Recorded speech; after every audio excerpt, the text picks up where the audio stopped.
scary shit. I gotta tell you, Harvey Weinstein almost protested the war in the beginning. Almost. Until I saw what happened to them Dixie chicks. I said, fuck that.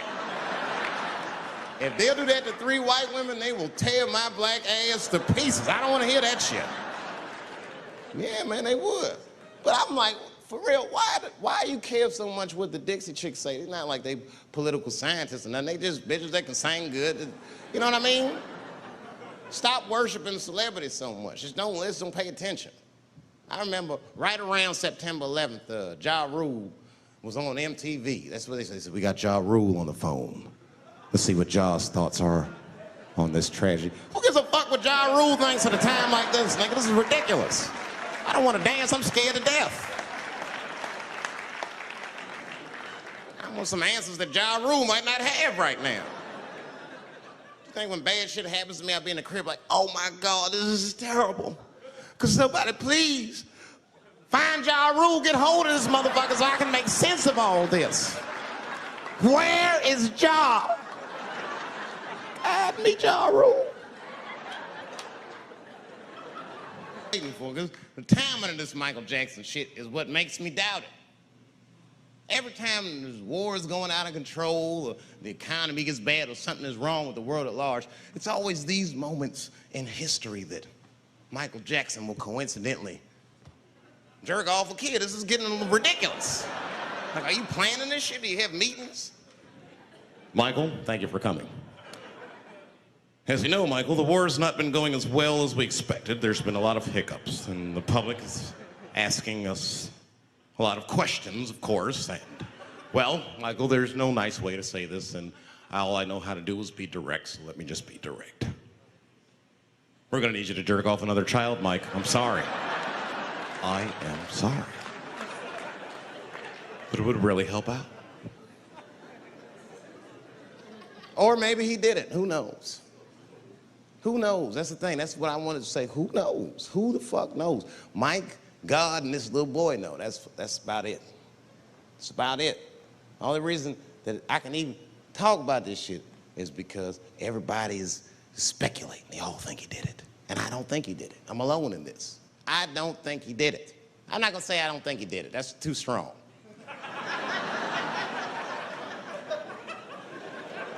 Let me just say I am reserving judgment until all the facts come out.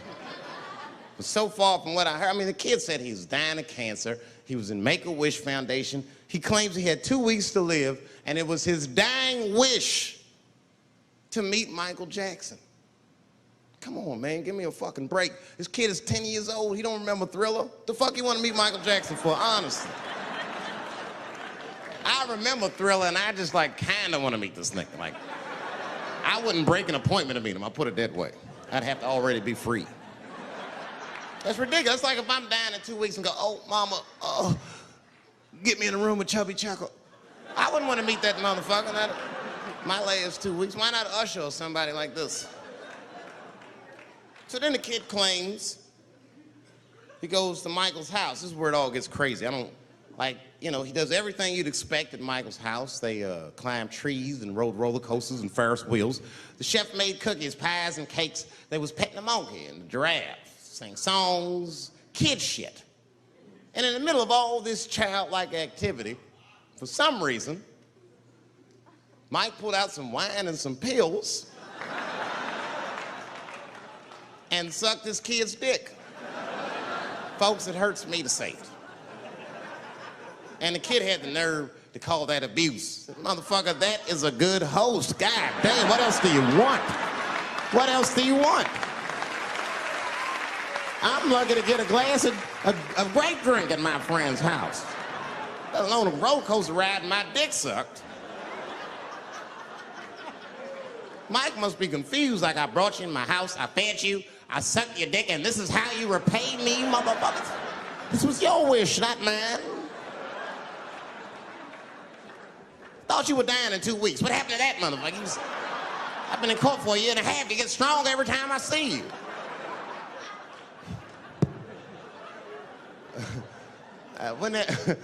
This is fucked up. I shouldn't even say this fuck. Wouldn't it be some ironic shit if they found out through this case that the cure for cancer was Michael Jackson sucking your dick somehow? Like if Mike had powers like Green Mile and all the kids like, please, Mike, suck our dicks. Never again. He didn't appreciate it. Can we at least study your saliva? Please, Mike.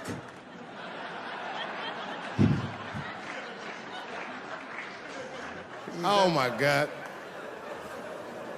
But there's a more important reason that I would stop doing comedy right now. And this reason is the real reason that's been percolating, and it really is the crowd, not you. I'm talking about the crowd on the big stage. It's too hard to entertain a country whose ears are so brittle. Motherfuckers are so sensitive, the whole country is turned into bitch-ass niggas.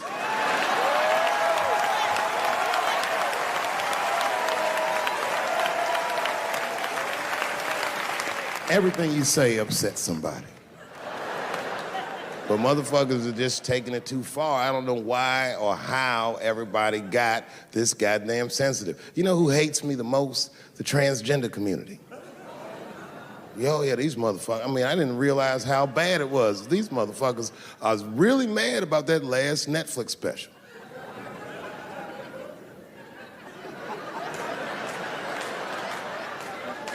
It's tough, man. I don't know what to do about it, cause I like them. I always have. Never had a problem with them. You know, just fucking around. As a matter of fact, I think I make fun of everybody, and I mean, as a group of people, they have to admit, it's kind of fucking hilarious, man. I'm sorry, bro. It's like, I've never seen somebody in such a hilarious predicament not have a sense of humor about it. They're born feeling like there's something other than they're born as, and that's kind of funny, you know? I mean, it's funny if it's not happening to you. I believe transgenders. I don't understand them either, but I know they mean what they say.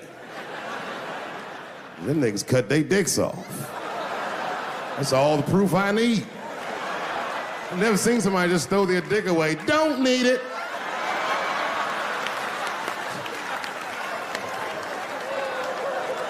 I don't understand, but I believe you and I support your decision, motherfucker.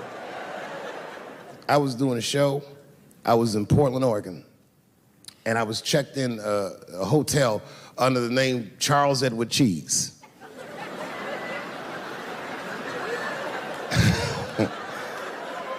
I came back to my room late at night, and there was a note. It was like a letter on my desk. It was addressed to Mr. Cheese. So obviously, I'm going to assume that whoever wrote this letter must be an intimate friend of mine. This is not some kind of name that a person would just guess. But then I open the letter, and it turns out I don't know this person at all. It's a fan letter. You know, I'm not even used to the idea that I have fans, but I'm grateful for it. And I don't read those letters. Be nice if I did, but realistically, it's like, what am I, Santa Claus, nigga? I don't have time for this. Like, got shit I want to do. I'm trying to chill. Read all these dreams and wishes from strangers, but I read it. I'd already opened it. So I just read the whole letter. And you know what, man? Whoever wrote this letter truly loves me. I mean, they were really fucking nice in the letter. And then they described to me what it was like to come to the show, how excited they were, how much fun they were having. And then they said that when I got to my jokes about transgenders, that they were, quote, devastated.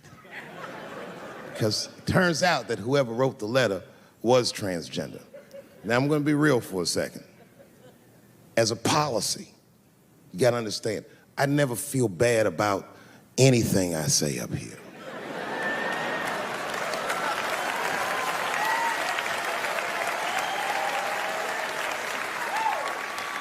And I would never admit this to you if I hadn't locked your phones up. But it was the weirdest thing. Like, when I read this letter, the shit made me feel bad. I didn't feel bad about what I said, you understand? I felt bad that I made somebody else feel bad. To be honest, I don't even know what I said that upset that person. I have so many transgender jokes.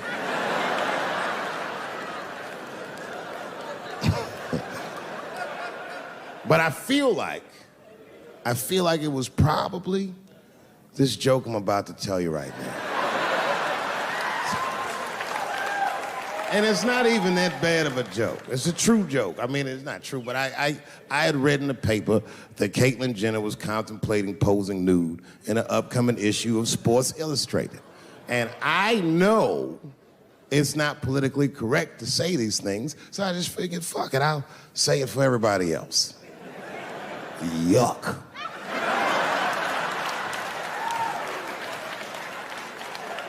You know, sometimes I just want to read some stats. I don't know why you're gonna cram some man pussy in the middle of the sports page like this.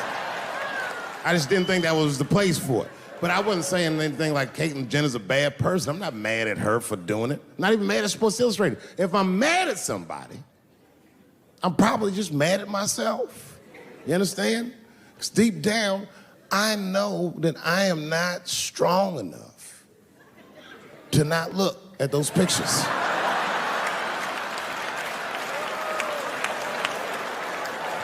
And I don't think I'm ready to see what she's trying to show me.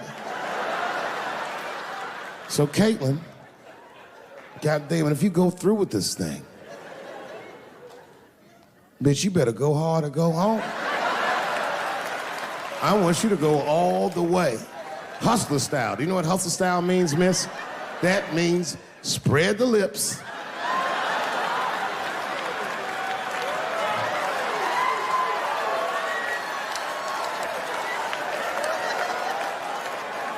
I hope she spreads her lips and there's an itty bitty dick inside. Ah! The show is behind the curtains.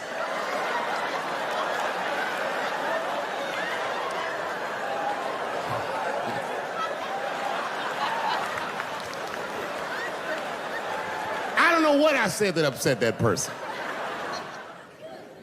You know, I can remember when it all started. It was when I was doing Chappelle's show. When I was doing Chappelle's show,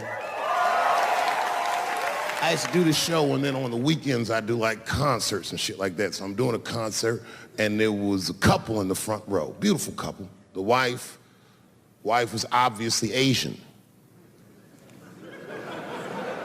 You could see it in her face.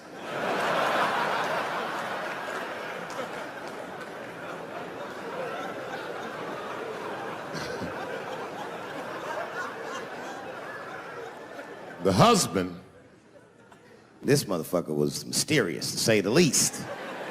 Couldn't quite pinpoint where he was from. Caramel-colored fella, very nice hair, but he could have been from anywhere. Bangladesh, Mexico. I can't guess with a nigga like this. All I knew for sure about this guy is that his wife was a bitch. I could see that in her face, too. No, he was laughing and having a good time, and she was scowling at me at a goddamn comedy show. I couldn't figure it out. And then I realized at some point that she was pregnant, and I was smoking on stage. I said, oh my God, that's probably why she's mad. So I started to put my cigarette out, but then she hit me with one of them fake non-smoker calls. So I just kept smoking. I thought to myself, bitch, that baby will be fine, relax. And I tried to break the tension. I just asked her. That's all I said. I go, hey, where are you guys from anyway?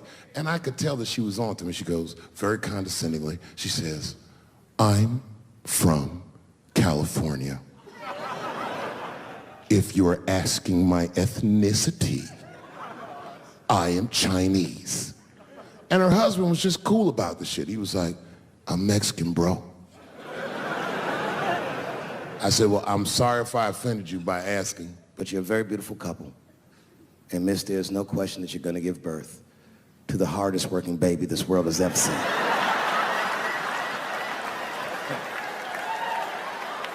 That's not a bad joke. She got very upset. She got up to leave immediately, but she didn't just leave. She had to take one last dig at me on the way out. I will never buy one of your fucking DVDs again, Dave Chappelle? I said, ma'am, with all due respect, Chinese people don't buy DVDs.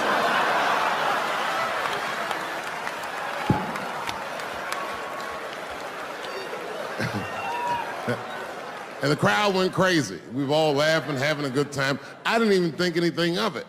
And then just 3 days later, this lady sends a fucking letter to my promoter telling him not to book me for shows anymore because I was, quote, racist, and I'm quoting her, insensitive to the nature of my interracial marriage. I was like, word, bitch, I was. If she had just done a little bit of research, she would know that I myself am in an interracial marriage. That's right. In fact, my wife is Asian too. Surprise, bitch, I'll see you on Thanksgiving.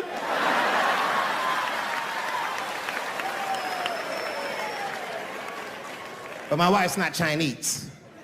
She's Filipino. That's right. And our kids are Puerto Rican somehow, so there you go. Now, let's think about this. You've heard them on their radios, on television, you've read their newspapers, you've even talked to them in your beer houses. What do they call us? They call us Anglo fools. They call you Anglo fools. And they've called all of us Biafrans. Are we Biafrans? They call us enemies in their house. That's not the truth. The truth is they stole our rights. You know that. They destroyed our wealth. Call us Cameroonians. We are Ambazonians.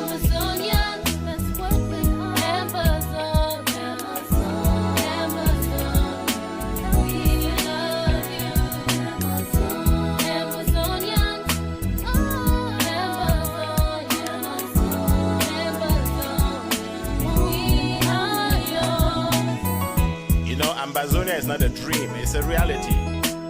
And let's talk to Ambazonia. Ambazonia, you were lost and abused. Now you are found. We have found you. We pledge our lives to set you free, forever free. We won't let you down. And this is our promise to you.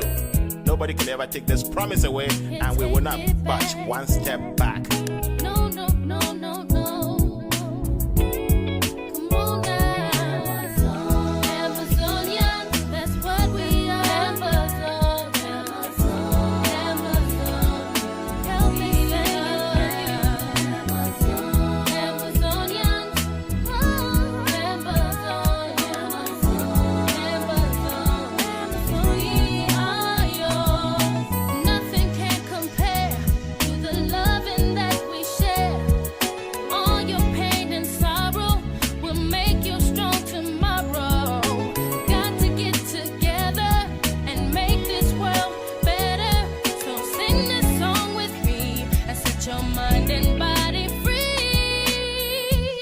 This really comes down to you and me. You have to join our pledge and play your part. It's my part and your part to make it. You and me will set it free because freedom is the word. Don't let them lie to you. There's nothing else but freedom. Freedom is our right, and in that right is our liberty.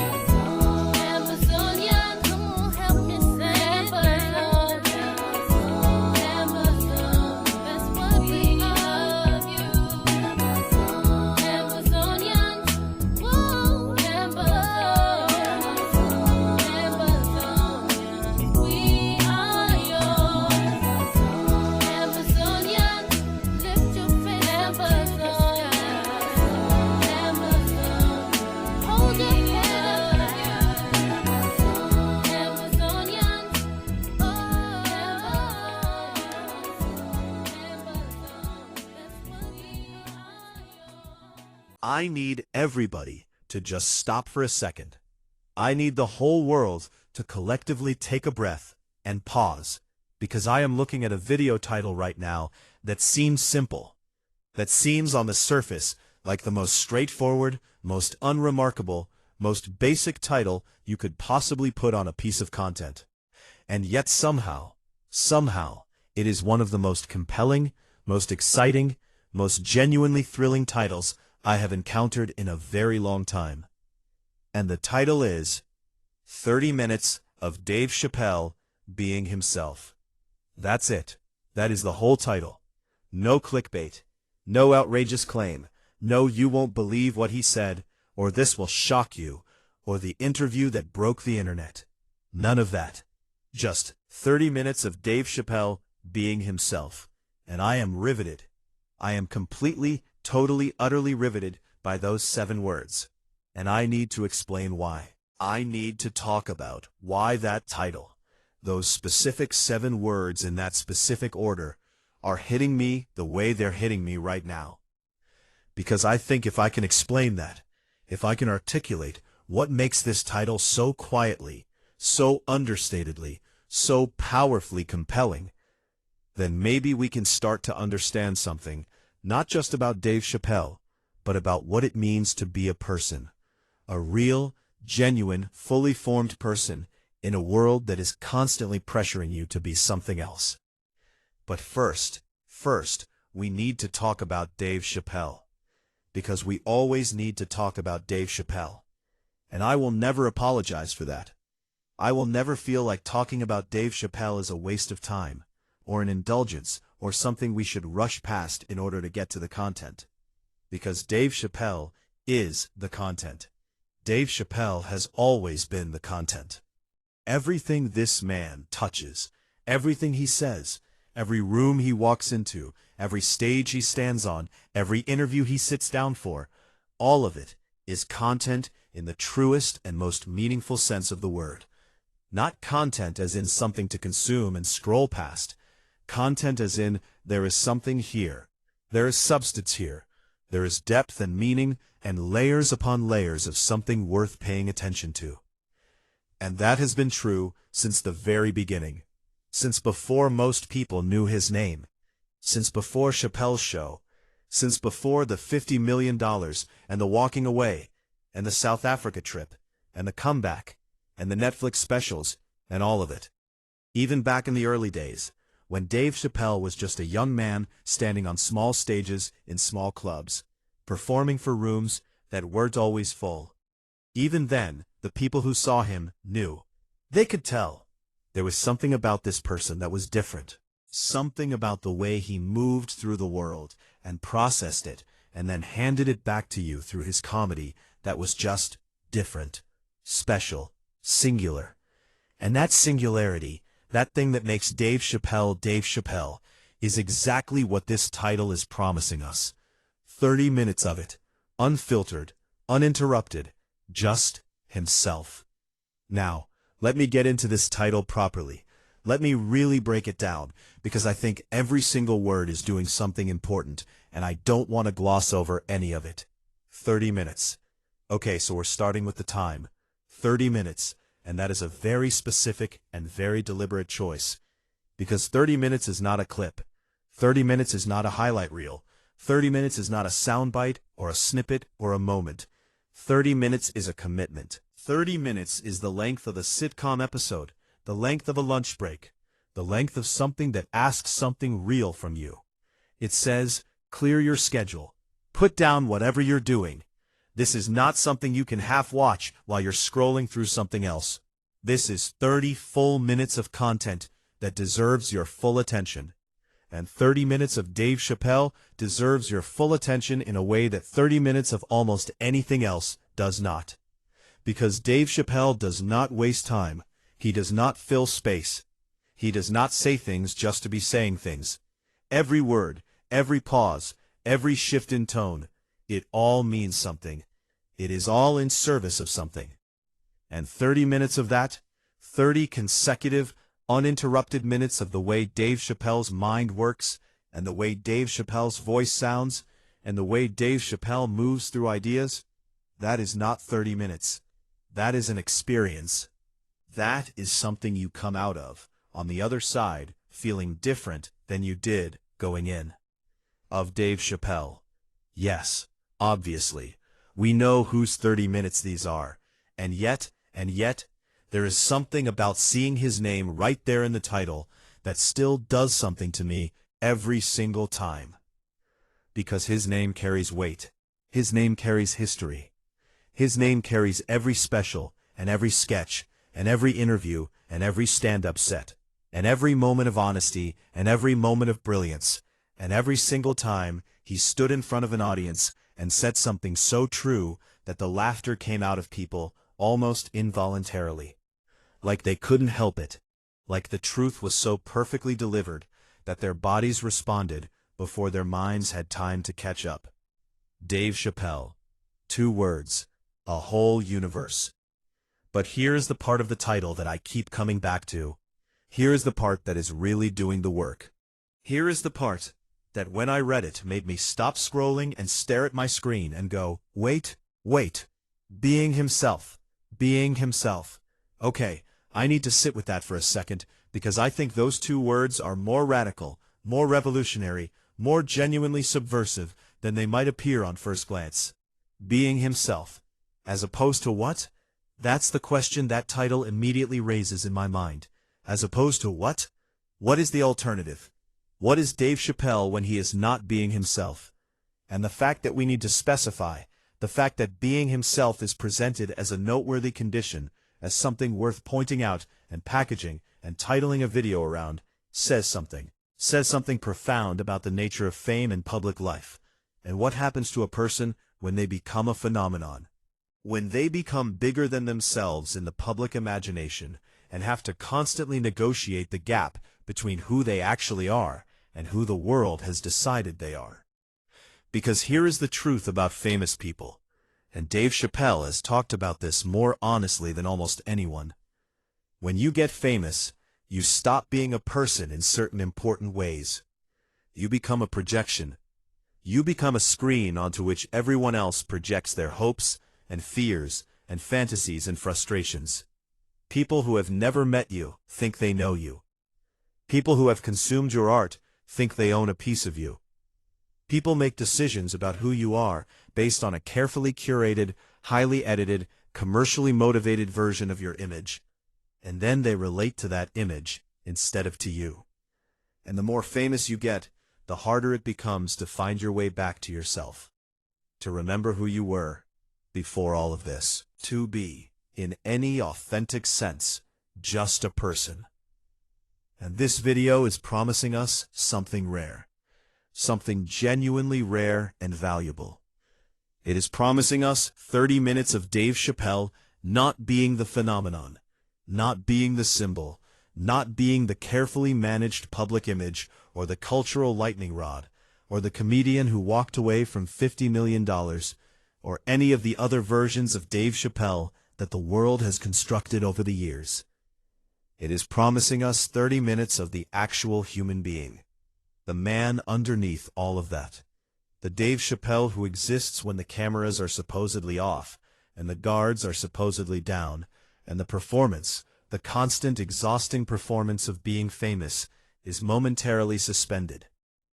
And that is fascinating.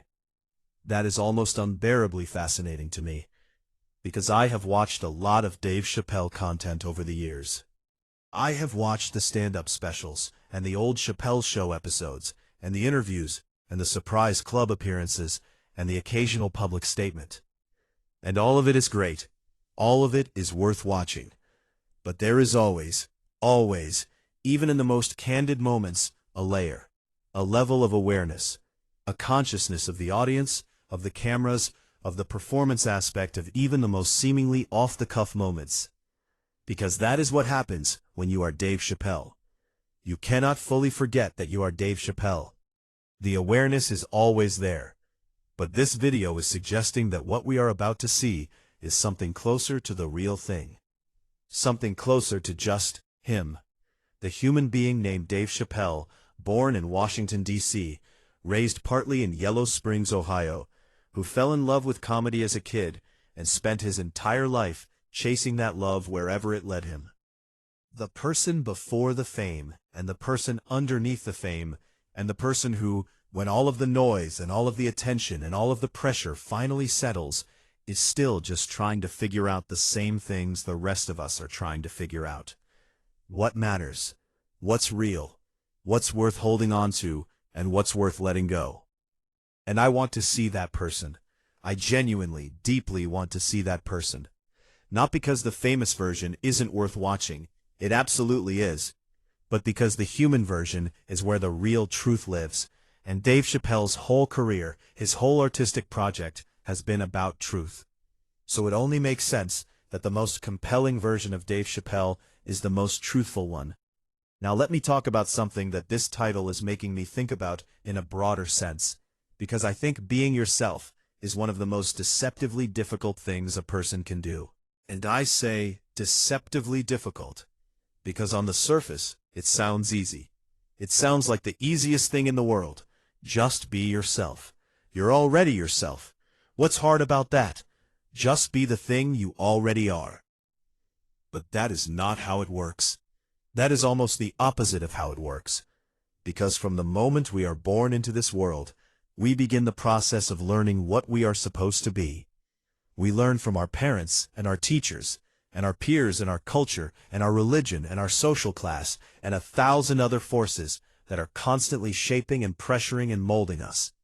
We learn what is acceptable and what is not, what is rewarded and what is punished, what will make people love us and what will make them reject us. And slowly, gradually, often without even realizing it's happening, we start to edit ourselves. We start to manage ourselves. We start to present a version of ourselves to the world that has been carefully calibrated to be acceptable, to be palatable, to be safe. And most of us, if we're being honest, spend our whole lives doing this, performing an acceptable version of ourselves for whatever audience we happen to be in front of at any given moment.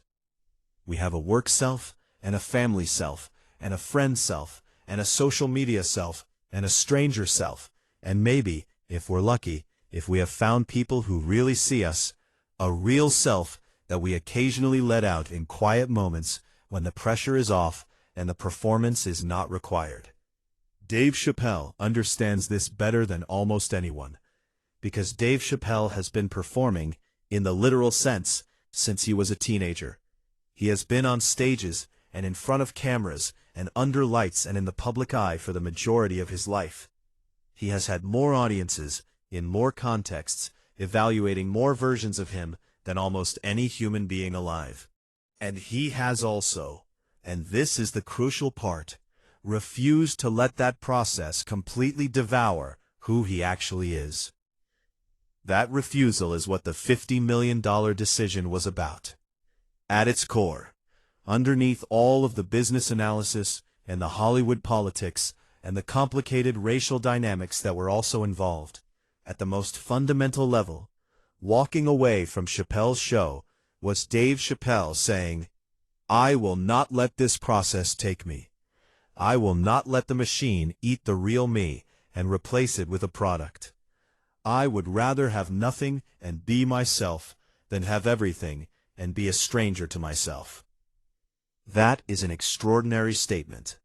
That is one of the most extraordinary statements a person can make with their life. And the fact that Dave Chappelle made it, with $50 million on the table, with the whole world watching, with everyone around him saying, "You're crazy, you're throwing it all away, what are you doing?"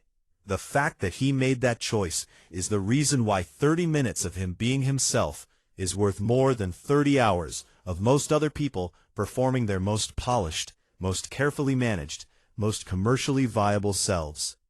Because authenticity is rare, real, earned, fought for, refused to compromise on authenticity is rare.